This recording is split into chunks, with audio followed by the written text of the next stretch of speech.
Hey, hey, hey, hey, hey, hey, hey. It's your Jamaican girl.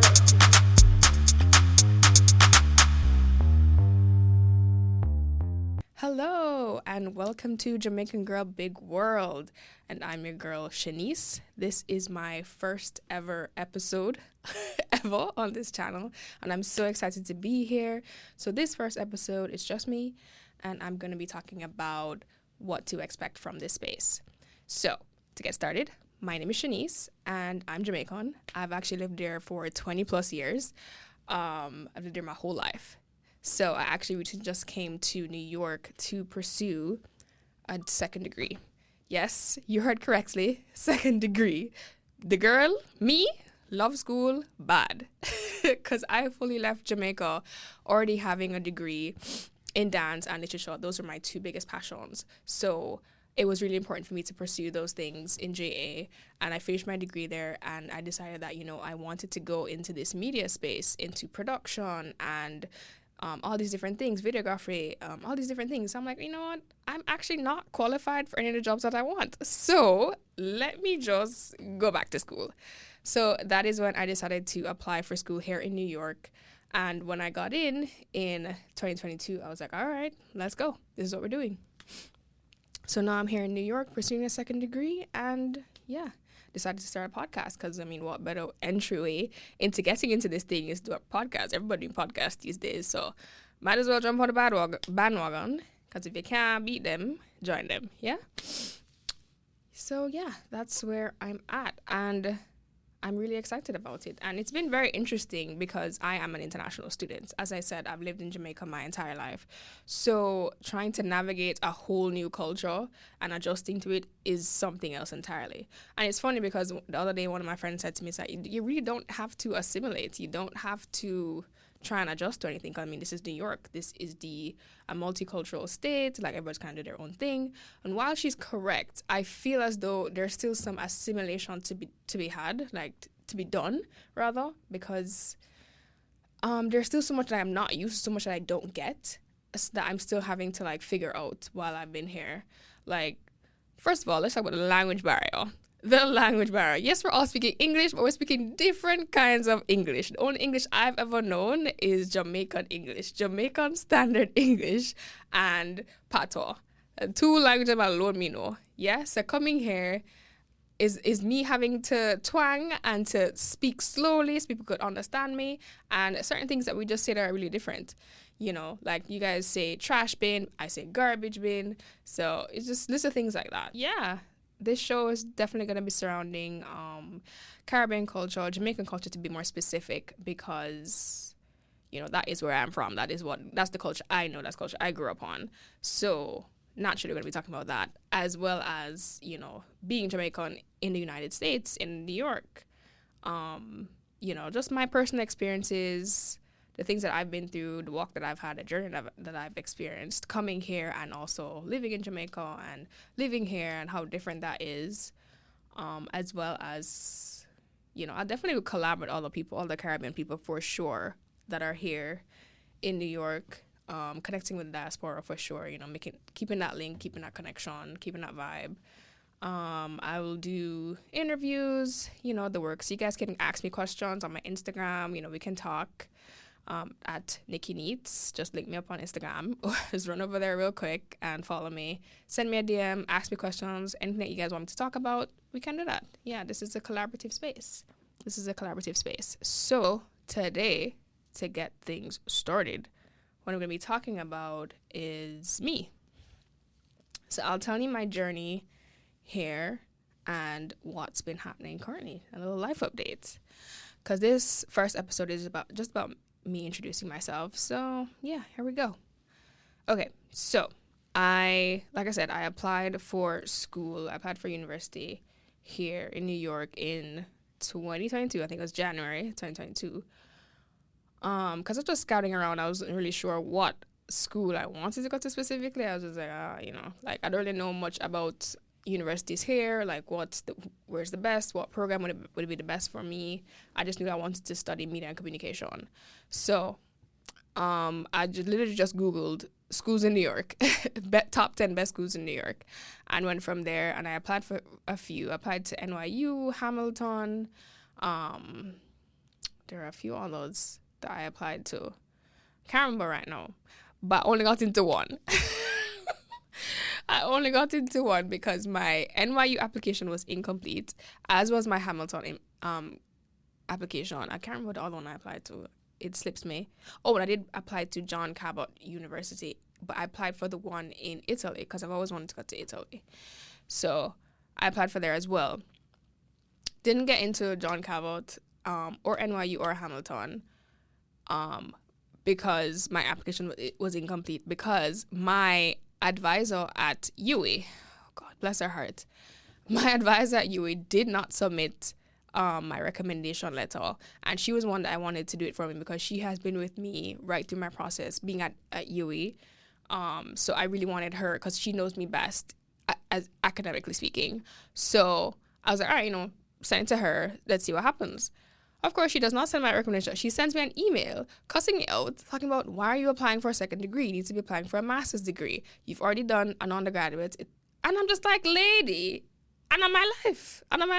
Like, it's fully my life. Why are you telling me what I should do in my life? I want to apply for an undergraduate degree. So I'm asking you to submit it on my behalf. We had a whole back and forth. But honestly, I really feel like it was a blessing in disguise, because I ended up getting to a school that made the most sense for me, and it was actually perfect for me, because being there has really been a blessing, because I've connected with so many amazing people. I've made so many friends, done so many really cool things, joined clubs, joined the Caribbean Student Organization, joined a salsa dance club, and I've been to so many events and just done so many cool things. So I'm very thankful for it. And besides, the campus really reminds me of home, because it's upstate New York. So there are lots of trees, there's, grass, there's open space, clean air. It's just really nice. It's very refreshing as opposed to being in the city. And mind you, I do love the city.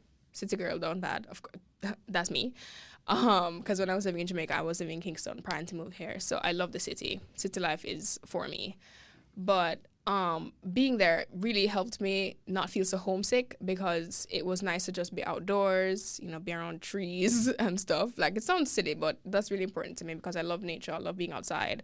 I love living in Jamaica because of that, because, we have a tropical climate, and it's just, it's really nice outside. Like, I can go outside, sit by the sea, and just have a good time. So, sit there for hours. So, I really like that. So, yeah, it's fine.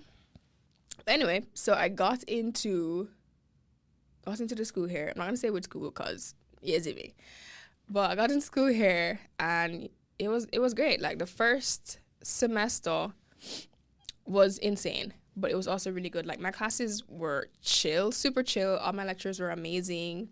They really challenged me. There's one class in particular that really challenged me, that I really enjoyed, and it was a journalistic writing class. And I've never actually written anything that was necessarily, what's the word? I've never done journalistic writing before. I've done creative writing because that's what I did in my minor at UWI.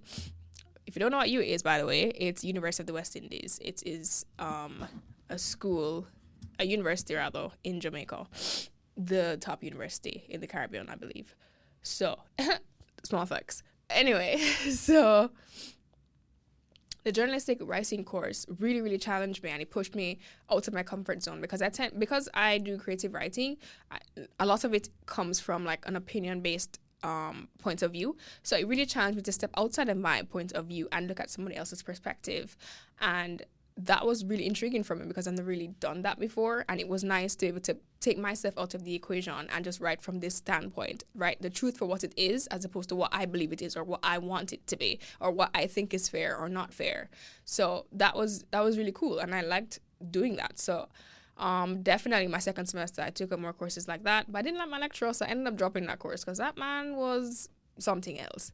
So I said, you know what, the following semester I would do it. So that's where we are. But yeah, going to school here, doing the thing, it's been cool. I try to go into the city as much as I can, like just to walk around, enjoy city life, go down to the Hudson River, go to Central Park, go watch a movie in Times Square, see the people in the streets dancing, parading, doing them thing. Yeah. Even though some of the people that dance in the street are real scammers because they have you standing out there looking like a real fool. Let me say, yeah, man, we're getting ready. They're hyping up the crowd, hyping up everybody, saying, yeah, let's go. We're gonna do it. And they do nothing. This is big thing, and them not do nothing. And I'm just like, big man, what is? What is? Them not do nothing. Them not do one trick yet. You just stand up and waste a good 15 minutes of your life. Sorry, I keep hitting the mic because I'm very expressive. But yeah, adjusting to life here as a Jamaican has been really interesting because I love my Jamaican kin. Love my Jamaican kin down bad. So every time I see another Jamaican or I meet another Jamaican, I get super, super excited. I'm like, yeah, we're talking about yard, talking about the good times, ray, you see me? But because I'm at school and I'm around younger people who aren't necessarily Jamaican, but they have Jamaican parents or grandparents, it's a little bit different because they're second gen or third gen Jamaicans, and it's a little bit different because their experience, they want to relate to me, and I want to relate to them really badly, but we just don't because we grew up so differently. Like, people tend to forget that growing up in Jamaica is an entirely different experience than growing up here as a second gen or a third gen. Yes, you grew up in a Jamaican household, but the life as I know it and as you know it is completely different. And there's so many things that we will relate on and some things that we just won't. So it's difficult because I'm just like, I want to be able to like share this with you, but you don't really get it because you haven't experienced island life. Like, island life is something else entirely. Like, for example, when I was growing up in Jamaica, we'd have these things, we'd have power outages where we'd just a light gone, where JPS, which is the only, Jamaica Public Service, which is the only electrical company in the island, on the island, and them would just cut the light randomly, or say there's something not going on, like a light post dropped down or a fuse blew out or something, and light would be gone for hours, and us kids would just be running up and down on the streets and the yard, gallivanting in the dark, and the only light that we have is from the moon, like the moon shining bright in the sky, and that is it. And it's just something so beautiful about that experience, and so special about the experience that you just won't get it. Like, I can't be able to explain to you how that feels, and it sounds silly and trivial, but that's an experience that I have that only other Jamaicans who grew up in Jamaica and experience that will get. Just like summertime when school's out and we're all just running up and down in our yards and in our communities, riding our bicycles, playing cricket, eating mangoes, eating Guinea on the front yard, eating mango with salt, eating mango with sugar. We would eat mango with everything. Mango for lunch, for breakfast, lunch, and dinner. We'd just be eating mango. Oh my God, I can't stand mango to this day. From my childhood till now, I think since I was about like 14, I stopped eating mango. I can't even stand the smell of mango. I think I ate way too much in my childhood, so now I'm just like over it. So, yeah. But those are the list of things that I mean, and like growing up and living in the, I'm chatting foolishness. Growing up and going to school, like when during lunchtime, we would play Dandy Shandy, we would play, the thing with the elastic bands where you tie them together and you put it around your foot. I forget what that thing is called. I think it's, what's it called? Chinese rope, Chinese something. I don't remember what it's called. We'd play Chinese telephone too. We would do all these things, and those are games that would play, hand games, ring games, all these things, a brown girl in the ring, all these different things that we would do. And I can't necessarily explain that. Like I said, that feeling or what that means to me as is that I've lived through, that I can't necessarily explain to somebody that hasn't lived them themselves. So yeah, those are the like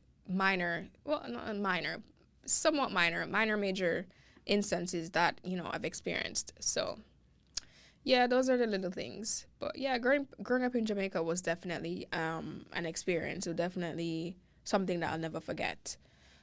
For the good and the bad, because there's so many things that's happened and that I've lived through, and some are good, some are bad. But however, it's made me who I am today, and I'm grateful for that. And there's no place I'd rather be, no place I'd rather lived, and grown up. It's truly a blessing, And then, I mean, of course, we're surrounded by so many talented people, so many athletic people, so many, gifted people that have gone out to make Jamaica like one of the biggest, littlest countries ever. Like, I mean, people stay talking about Jamaica because Jamaica clearly is the capital of the Caribbean. I'm very sorry to my Trinidad and Bajan and other friends over there. I joke. Don't take me serious. Don't take me serious. It's not that deep. Not that deep. It's not that deep. I promise. It's not that deep. But yeah, so it's truly a blessing. Like the music, the vibe, it's great. You know what's interesting? When I was in high school, I actually hated dancehall music when I was in high school. I couldn't stand dancehall music for the life of me. Why? I don't know. I guess it's because when I was in high school, I was in my Disney bag. Did love Disney. Every day I'm coming from school, I'm watching Disney, I'm watching Cartoon Network. That was my thing, right? So I was very like Americanized in terms of pop culture. Like that's what I was interested in. So and I loved watching 106 and Park on the weekend. So I was watching all of the mainstream hits that was going on in the early 2000s. Like that was my thing, right? So I wasn't really into dancehall. I thought the music was just loud and overbearing, and I didn't understand any of the lyrics. I thought it was very lewd and crass, and yeah, never did that, none at all. Like you couldn't catch me listening to dancehall music as a teenager. Then what's crazy is that after high school, when I hit my first year in college, I think I was about 18 at the time, and I got into like tweeting. Like everybody's, I think it was like this is like 2013, 2012, 2013. I really got into Twitter, and I was on Twitter all the time, and I was tweeting, and I was talking to my friends, and we're doing the most, we're listening to music, and there was this very popular DJ at the time, DJ Chrome, that would come on every, I think it was Sunday afternoon or Sunday evening, and he would be playing music, and that's when I just fell in love with dancehall. Like, I was listening to the lyrics, and I was listening to the message, and I was like, yo, this slaps. Like, this is actually dope. Like, how have I been sleeping on dancehall music this entire time? What was I thinking? So that's how I got into it, and I started getting into Cartel, and I started getting into Mavado, and Idonia, Conscience, Shaggy, of course, Sean Paul, what was the other one name? Tifa, Spice. I got into the Lady Son, Macadamon situation. I remember I went back on YouTube to watch their clashes at Sting back in the day. If you don't know what Sting is, Google it, trust me. It's drama.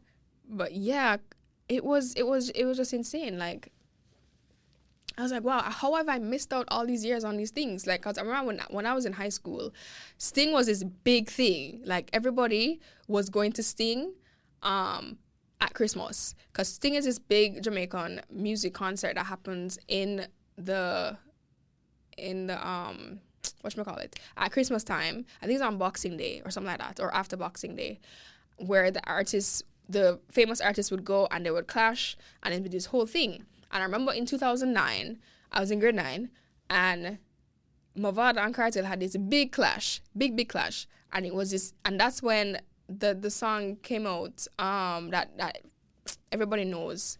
I can't remember what it's called. I think it's called Last Man Standing. Yes, Last Man Standing by Cartel. When that song dropped, boom, but place shell. And I was like, and I remember watching it for the first time rather, and then listening to the song, and I'm like, yo, this slap. This Cartel is a lyricist. He's a lyrical genius. Like, are you joking? So yeah, I got really, really into it after high school.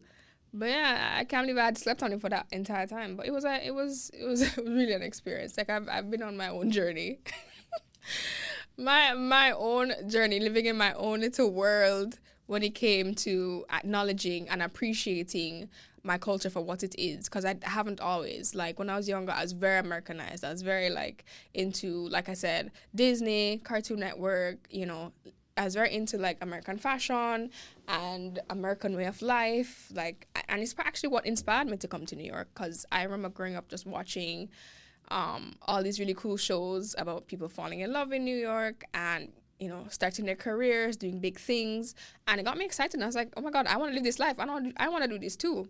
And it's as I got older, in my young 20s, my late teens, early 20s, where I started to appreciate my culture for what it is and my people for who they are and what they bring to the table and why we are still relevant and why we have and forever will be relevant as it relates to, talent, culture, vibes, music, dance, all these amazing things. And it's going to school, doing my degree. As I said, my major was in dance. So I went to the Edinburgh College of Visual Performing Arts as well as UWI. Because that was that's where I went to do all my major courses, because I did a joint degree program. So it was UWI and Edna. So I went to UWI to do like courses for my minor and my general education courses and all of that. And then I went to Edna to do my major core courses. And it's going to Edna where I started to develop an even deeper appreciation for not only dance, but also like music and, or ancestral culture and appreciating where all of these things came from. Because dance in Jamaica naturally comes from African cultures, like revivalism, what's the other one? Kumina, and all these different genres of dance that we did. Yarn Valu, which is from Haiti, and all these different things. And I got into it further, and I was like, wow, I really started to develop a really deep appreciation for my ancestral culture and appreciate where we've come from and where we're going and where we are right now. Because look at dance in Jamaica, it still continues to be worldwide. Like, we're on a world stage all the time. Like, our ding dong, fling went crazy. What's the other one? The one recently, Drift. What name? The artist. What is TJ Drift went crazy, and of course Ding Dong created a dance for it, and that went crazy. That's literally all over the place now, and it's still popular. People are still talking about it. People are still doing it. So yeah, it's really made me feel so proud to be Jamaican and so proud to be where I am today, and so grateful and respectful of my culture and what it's given me and how it makes me feel in my place in the world. So yeah, I'm really, really grateful to be Jamaican, and that's why I'm Jamaican Girl Big World, because we're here to talk about all the good things, some of the bad things, because we have to address it, we have to balance it out. So yeah, I'm really, really looking forward to doing more things with this space. Like, I can't wait to interview like all these amazing people that I have lined up that are going to talk about all the amazing things they're doing for the culture, and just doing things in this big world. So looking forward to it, and I'm super, super excited. But yeah, that's just a bit about me, about who I am, what I'm doing, where I'm going, and where I am today. So yeah, thank you for listening.